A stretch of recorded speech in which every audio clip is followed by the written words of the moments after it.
ou se dedicará a um e desprezará? Se você ama o dinheiro, você não vai conseguir servir a Deus, porque o dinheiro ele vai competir no teu coração com Deus. A única coisa na Bíblia que Deus chama de Senhor, que põe a patamar de senhorio, é o dinheiro. Olha o que a Bíblia diz: você nunca vai se fartar dele.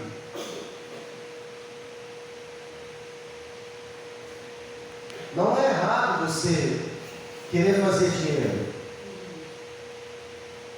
É errado, Marcelo? Só você tem que fazer nos horários que não é de Deus. Esse horário de Deus, esse dinheiro ele não é bendito. Quando Israel, eles estavam diante de Jericó, antes deles entrarem para dentro de Jericó, o Senhor falou assim com Josué: Josué, quando o povo entrar para dentro de Jericó, eu quero que você põe fogo na cidade, queima tudo, separa a prata e o ouro e consagra ao altar. Quando Deus diz consagra, ele está dizendo assim: esse ouro, essa prata está separado para o altar, o povo não pode pegar. A Bíblia diz que quando eles entraram, teve um camarada chamado, era o, como é que é o nome dele? Acã, esse aí, obrigado, senhor. Viu? Auxiliar é para isso, para auxiliar. Glória a Deus. Acã olhou para a capa, para a prata, para o ouro e para a capa babilônica, e ele desejou. Olhou para um lado, olhou para o outro e falou: é meu. Lucro ilícito, o nome disso. É um dinheiro que não é abençoado. Guardou para si, chegou em casa, cavou um buraco, botou dentro da terra e guardou lá. A Bíblia diz que quando eles foram para uma outra cidade, a segunda cidade, a primeira foi essa cidade, Jericó. A segunda, se não me engano, é Ai, é uma cidade pequena. E aí o comandante do exército foi falar com Josué, que era o líder maior da Israel. E aí Josué falou assim: não precisa tristecer, botar todo mundo, não, uma cidade pequena, manda pouca gente. Não precisa mandar o exército todo, manda só um só, para tomar a cidade. E eles foram. E chegando nessa cidade, o que aconteceu? Eles saíram de lá envergonhados. A cidade pequena deu uma costa neles. Mataram, se não me engano, 3.000 soldados e eles voltaram lá envergonhados. Josué falou assim: eu não estou entendendo. A gente tinha muito maior poder bélico com eles, por que a gente está perdendo essa batalha? Josué foi dobrar o joelho para falar com Deus. Só que ele dobrou o joelho e disse: levanta. Não sei, teu trabalho é dobrar todo o joelho, não. Poxa, Victor, o povo tem pecado. Tem dinheiro ilícito no meio da tribo. O povo pecou, puseram a mão no anátema. Irmão, o que é anátema? Tudo aquilo que é consagrado a Deus e eu já não posso mais usar. O dízimo, ele é anátema. Se você pega o dízimo para comprar por dia de gás, você já fez a sua casa maldita. O judeu, eles não podem mais dizimar, porque o dízimo entrega ao templo. Então, eles têm que tirar o dinheiro do dízimo e dar para alguém que é necessitado.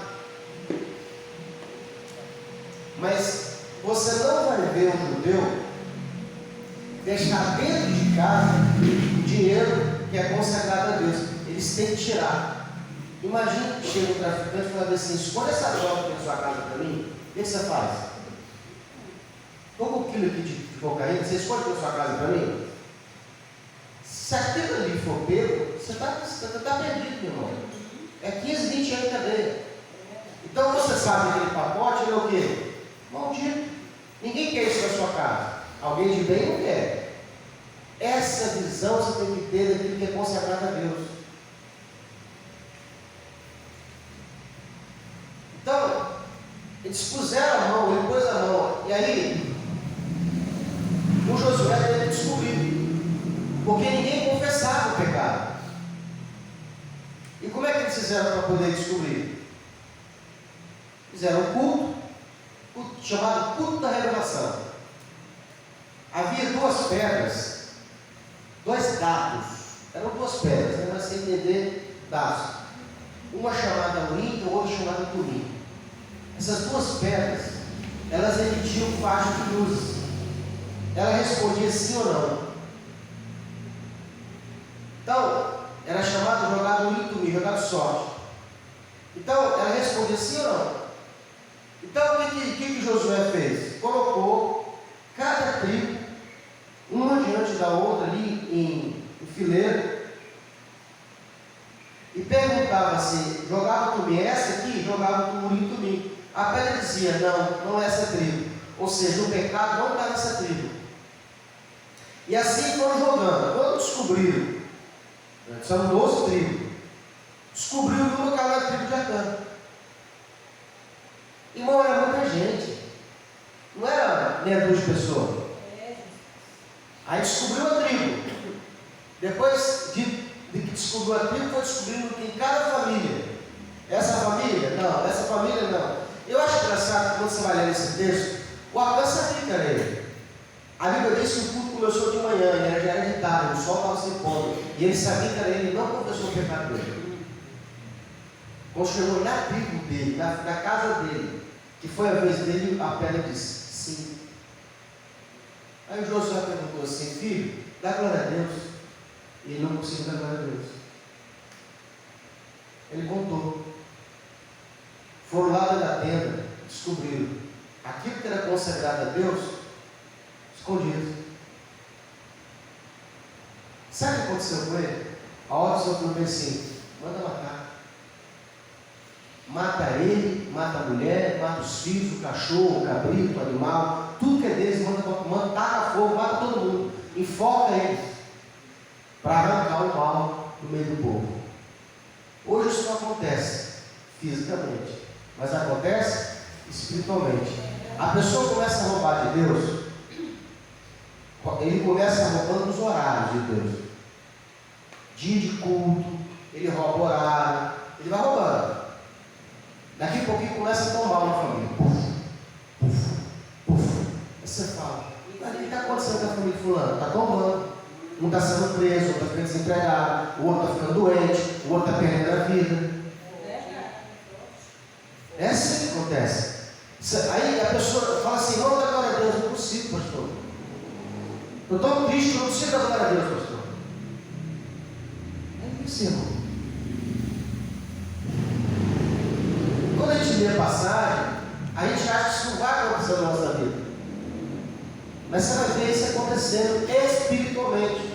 Eu nunca vi uma pessoa que rouba a Deus, ele prosperar.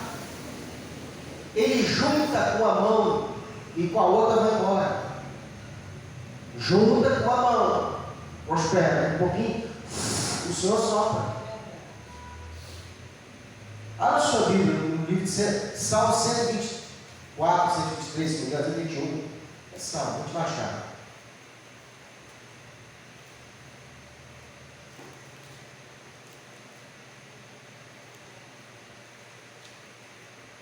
Cento e 27.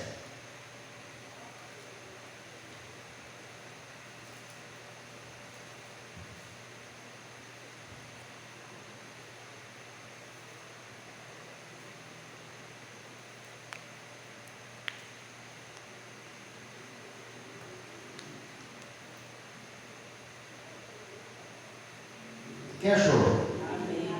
Se o Senhor não edificar a casa, Vigia sentinela. Em vão trabalha. O que é edificar? Hã? Salmo 127. O que é edificar uma casa? Construir. Levantar. Você e eu trabalhamos para edificar nossa casa, nossa família. O nosso intuito é o quê? Prosperar, crescer.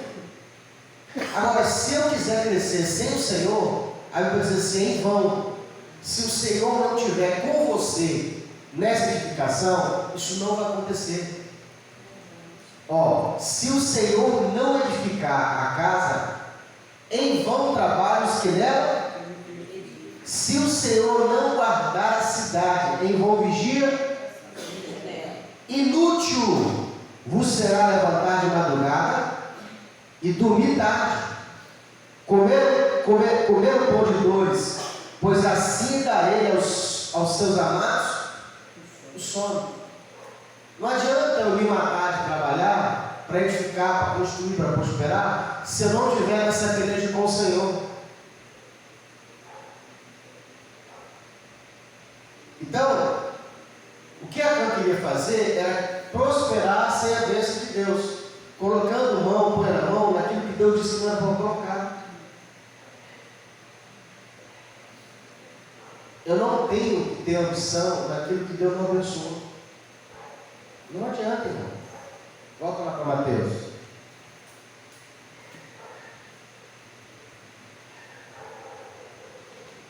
Ninguém pode servir a dois senhores, porque há de odiar um e amar o outro, e se dedicará a um e desprezará o outro.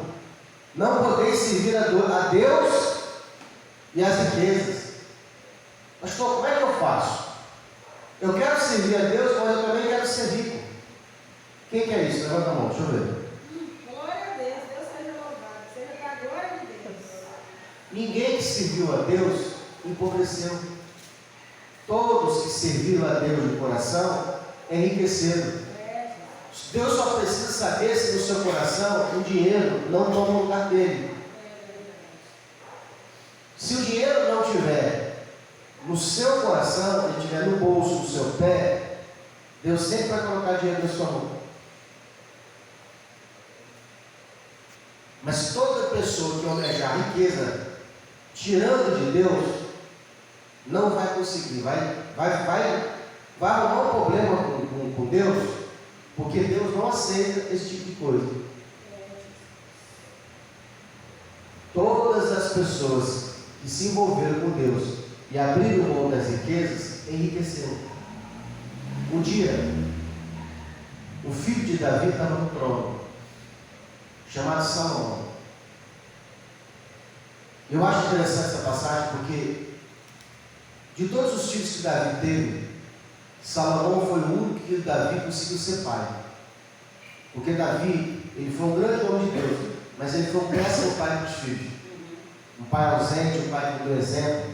Então ele tentou consertar todas as falhas que ele teve nos filhos, consertando em Salomão. Na vida de Salomão ele foi presente, e ele orientou muitas vezes Salomão acerca das coisas de Deus. Todas as vezes que você lê o texto desse provérbio, você vai ver as falas de Salomão falando que o pai dele orientava ele. E um dia Davi falou com Salomão o seguinte: meu filho, vai chegar um dia que Deus vai aparecer para você. E ele vai te fazer uma pergunta, ele vai te fazer um pedido. E quando isso acontecer, olha, não deixa o teu coração se desviar. Peça ao Senhor sabedoria. Salomão já sabia disso. Um belo dia Salomão é rei e Deus aparece para ele em visão, como o pai falou que aconteceria. E aí Deus perguntou para ele: pede o que tu queres que eu te faça? Salomão vai dizer: o que o teu servo gostaria mais do que sabedoria para guiar teu povo? A instrução que o pai deu a ele. O Senhor falou assim: pediste bem, lhe darei sabedoria, como nunca houve outro antes de você, terá. E ainda aquilo que você não me pediu, porque você podia ter pedido a morte dos inimigos e não pediu, também te darei riqueza e honra. Você não pediu isso, mas eu vou te dar riqueza e honra. E a Bíblia diz que não teve homem maior na época, maior, mais rico do que Salomão. Irmão, nós temos no país bilionários, pessoas que têm níveis, tem milionário, pessoas que conseguem fazer R$1 milhão. Tem vários. Nessa época, por exemplo, da internet, isso é uma coisa muito palpável, muito alcançável. Você fazer R$1 milhão. Aí se a pessoa consegue fazer R$1 milhão, ela se torna um milionário. Se ela faz várias vezes R$1 milhão, ela se torna multimilionária. Se ela consegue fazer 1 milhão de vezes R$1 milhão, ela se torna bilionário. São poucos. Muito pouquinho. Agora, trilionário é difícil. Pastor, o que é trilionário? É uma pessoa que conseguiu fazer trilhão. 1000 vezes bilhão. Porque 1000 vezes 1 bilhão é bilhão. 1000 vezes 1 bilhão é trilhão. É muito dinheiro. Essa era o patrimônio, a riqueza de Salomão. Salomão foi uma pessoa que conseguiu fazer trilhão. Agora, qual foi o segredo disso? Ele não se preocupou, quando Deus falou com ele, Deus falou assim: já que você não me pediu riqueza nem a morte dos teus inimigos, eu vou lhe dar. E foi um rei que teve 40 anos de paz, prosperou. Pastor, e Deus faz isso com nós? Faz. Só que primeiro ele te testa, te prova. Prova como? Com pequenos testes. Deus nunca vai te entregar nenhuma riqueza, nem poder, se você não amadurecer. Agora, como é que eu consigo amadurecer? O tempo amadurece?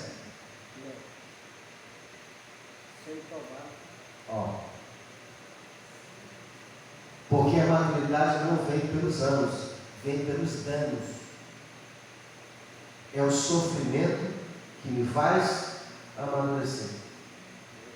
Você vai ter garoto de 50 anos que não é maduro, mas você vai ver às vezes um menino de 25 que já é maduro, por causa dos danos.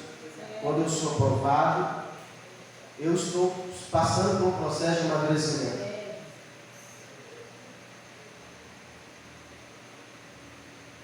Então o Senhor te coloca na prova, não é para te matar, é para te fazer você ficar maduro. A gente acha que está matando a gente.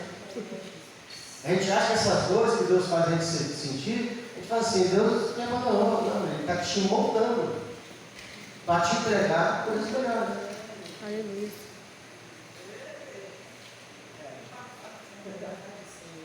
É, Deus. Tapa na cara.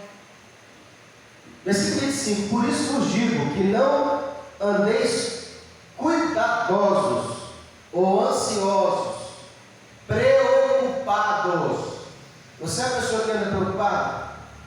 Infelizmente, eu estou Está nesse livro? um pouquinho disso aí. Preocupação, o que é? É quando você se ocupa antecipadamente. Infelizmente. Tenta trazer sua alma para o agora. Vivo hoje. É isso que eu tenho pedido ao Senhor. Mas, falando a verdade, ultimamente eu ando num pouco de nível de preocupações, às vezes com coisas que ainda nem... Não acontecer e muitas vezes não vão acontecer. Vou te dar um exemplo. E no final tudo dá certo, mas infelizmente... Eu vou te dar um exemplo. E o meu corpo tem sofrido com isso, infelizmente. Eu estava com um carro em casa, aquele do Maio. O carro estava bom, de repente o Maio pegou, o carro começou a dar problema, tocamos vela, tocamos cabo de vela, tocamos bobina. O carro dando problema direto. Levei um cara lá profissional, o cara falou: rapaz, você tem cada sorte, ele caiu no motor e 1.500 a mão de obra, mais uns 1.000 e pouco de ativo. E eu não estou podendo gastar. Sabe o que eu falei? Eu não vou conseguir resolver. Encostei o carro, falei: tá bom, senhor. A hora que o senhor fizer a obra e me abençoar, eu deixo esse negócio. Irmão, sabe que você deixar o carro 10, 15 dias na parada? De repente me veio uma paz de espírito tão grande. Eu falei assim, poxa Deus, sério isso? Me veio assim, porque quando Deus fala com a gente, o seu cérebro, às vezes, ele não consegue processar em palavras. Você só sente uma paz interior. E aquilo, aos poucos, vai formando dentro de você uma voz, uma notícia, um clarão. Eu não sei explicar bem, mas eu já sabia, no meu coração, no meu espírito, que nada era sério. Que aquilo que eu estava imaginando seria um prejuízo muito grande, não era nada. Aí eu liguei para um mecânico, amigo meu, eu tenho 2 mecânicos, amigo meu, que eu trabalhei com eles, e conversei com ele, o cara falou, rapaz, tem que fazer teste primeiro, não é assim não. O cara falou que você já fez o teste? Isso pode ser verdade, não. Vamos lá. Vamos deixar o carro aí. Ele levou o carro lá. Não sei. O cara me liga, meu mecânico. É o motor, hein? Tem jeito não. Passa no terra velha e compra não. 6 mil reais vamos lá e 3 mil para trocar um óleo. Ele falou, irmão, meu coração está em paz. Eu disse, tá doido? Esse carro, não dia esse próximo não.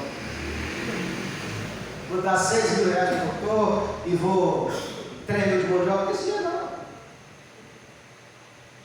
Passa na agência e traz o carro de vela. Falei, mas o carro é novo, na mão que você trouxe aqui é injetar, o carro é original, o carro está com problema, um carro está com problema. É só isso o problema do carro. Deus. 250 reais, você. Deus é maravilhoso, é assim A mesmo. nossa cabeça, ela sempre vai tender para o mal. Infelizmente. Já cria uma tragédia na sua cabeça, assim, entendeu? Você já vê a cena do cadáver, do defunto. Você já colocou a pedra, o Senhor falou assim, tira a pedra, eu quero fazer um milagre. Eu falei, sério? Ele falou, testei aqui, tirei vários cabos aqui, achei um cabo com problema, botei aqui, está funcionando, pode trazer um cabo, outro cabo, mas traz o original, traz esse paralelo, não traz não. Irmão, é o que está falando aqui, ó.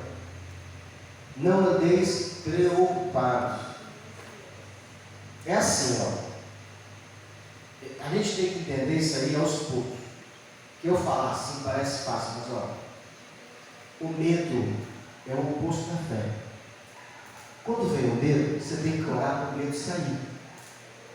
Porque assim, aonde tem medo, Deus não pode operar. Porque a Bíblia diz assim, ó.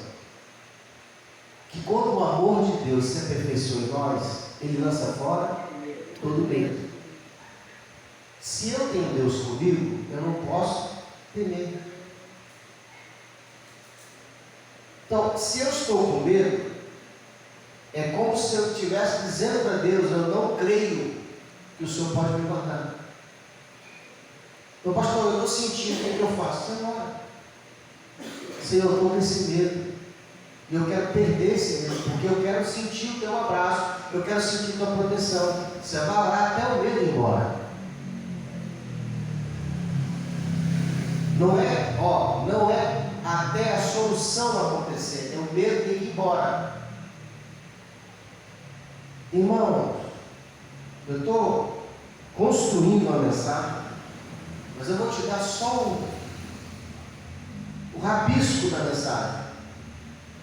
Toda a nossa história, ela está se baseada nisso aí. Porque um anjo de bela estatura, chamado Lúcifer, ele não creu que Deus podia dar a ele aquilo que ele queria. Então ele resolveu tomar. De lá para cá, Deus nos colocou na terra e tudo que Deus quer saber é se você acredita que Ele pode te abençoar. Aleluia, Pai.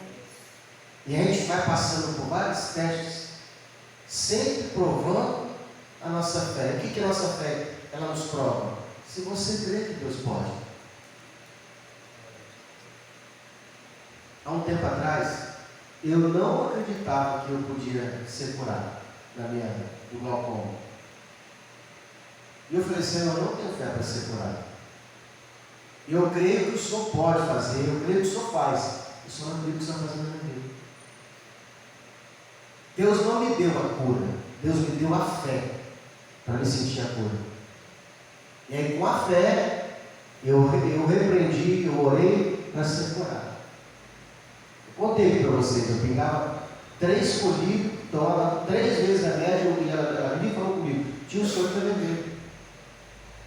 Eu falava assim, eu ficava tão irritado quando ela falava, eu não falava para ela, mas eu ficava irritado, porque eu falei assim, eu já tomei 3 remédios, já peguei 3 colírios, e o olho não para de ficar vermelho, porque ele aumentando a pressão. E eu orei, insistentemente por 15 dias, e Deus me deu a cura. Glória a Deus. Aleluia. Mas como aconteceu? Falando com Deus, eu não acredito que o Senhor vai fazer. Mas eu queria que o Senhor fizesse. Então há preocupação e outra. Tem coisa que você nem vai resolver. Lembra para começar? Não vai resolver. Não tem força para resolver, não consigo resolver. Como que eu estou tentando resolver esse problema? Tem um versículo que diz assim: deleita-te no Senhor, confia nele, e o mais ele fará.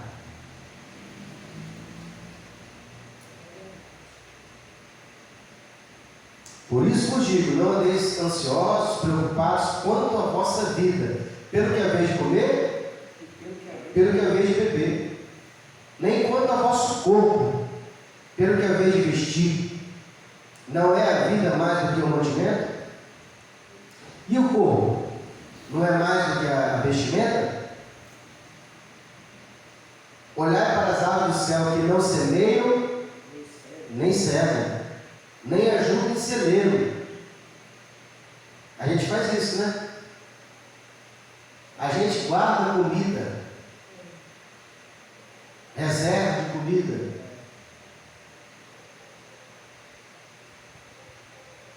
E o vosso Pai Celestial as alimenta. Não tem de vós muito mais valor do que elas? Qual de vós poderá, com todos os seus cuidados, acrescentar cordas à sua estatura? Ninguém. E quanto ao vestuário? Por que examinar sobre isso? Olhai para os lírios do campo, como eles crescem, não trabalham e não fiam. Está falando das flores, né? E eu vos digo que nem mesmo Salomão, com toda a sua glória, não se vestiu como qualquer um deles. Pois se Deus assim veste a erva do campo, que hoje existe e amanhã está no forno, não vos vestirá muito mais a vós, homens de pouca fé, ou pequena fé. Nem andeis, pois, inquietos, dizendo que comeremos, ou que beberemos, ou com que nos vestiremos. Porque todas essas coisas os gentios procuram, de certo vosso Pai Celestial bem sabe que necessitais de todas essas coisas. Mas buscai primeiro o reino de Deus e a sua justiça, e todas essas coisas vos serão acrescentadas. Não vos inquieteis, pois, pelo dia de amanhã, porque o dia de amanhã cuidará de si mesmo. Basta cada dia o seu mal. Eu tenho que aprender a não levar para a cama a preocupação do dia de amanhã. Você tem que fazer de tudo para viver o dia de hoje. Deu para resolver? Deu, não deu? Fecha. Vai deitar e entrega na mão de Deus. Amanhã é outro dia.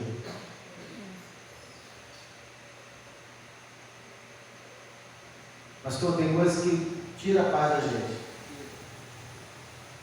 Você tem que brigar, você tem que lutar pela sua paz interior, pelo menos. É, Deus. Fala, Senhor. Ao menos que essa paz que lhe falta seja o alerta de Deus.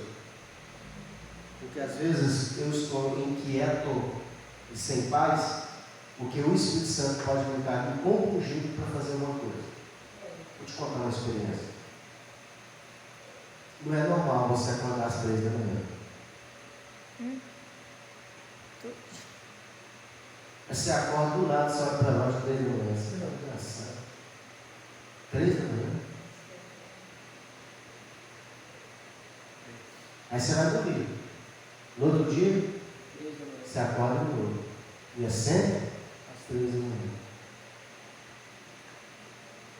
O que isso quer dizer?